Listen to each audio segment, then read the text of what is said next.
Aabot sa 2,000 pamilya mula sa mga tinatawag na danger zone sa Metro Manila ang nailipat na sa relocation site sa San Jose del Monte, Bulacan. Bagamat may problema sa supply ng tubig at kuryente, di hamak na mas maganda naman daw ang kanilang sitwasyon ngayon kumpara dati. Balitang hatid ni Oscar Oida. Maagang gumising kanina si Raymart Ramirez. Kailangan niya kasing mag-igib ng tubig na gagamitin ng kanyang mag-anak. Wala pa kasing supply ng tubig ang kanilang bagong bahay dito sa may barangay Muzon, San Jose del Monte, Bulacan. Ang supply nga raw nila ng kuryente may oras lang, mula 6 p.m. hanggang 6 a.m. muna. Di pa raw kasi natatapos maayos ang linya ng kuryente. Ganun pa man, okay lang daw dahil di hamak na mas maganda pa rin daw ang sitwasyon nila dito kumpara sa dati nilang tinitirahan sa San Juan.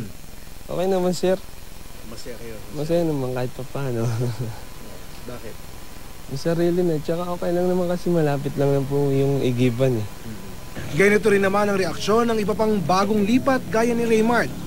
Bukod kasi sa may bagong bahay ka na may lot area na 40 square meters, meron pang pabaong pangkabuhayan na 18,000 pesos.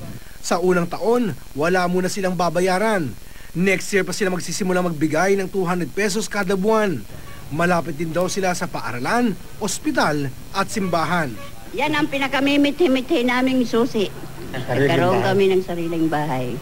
Sa tuwa, parang naluluha ako sa maiyak ako. Sa katuwaan na nabigyan kami ng tulong na ganito. Ako, ilang siguro, sabihin natin mga ilang taon na lang ko, baka nasa lupa na rin ako. Pero naman, yung mga anak ko meron ng sarili. Yun ang kasiyahan ko.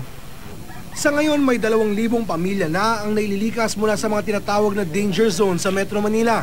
Medyo malayo pa sa tinatarget na 60,000 na pamilya. Oscar Oida, GMA News.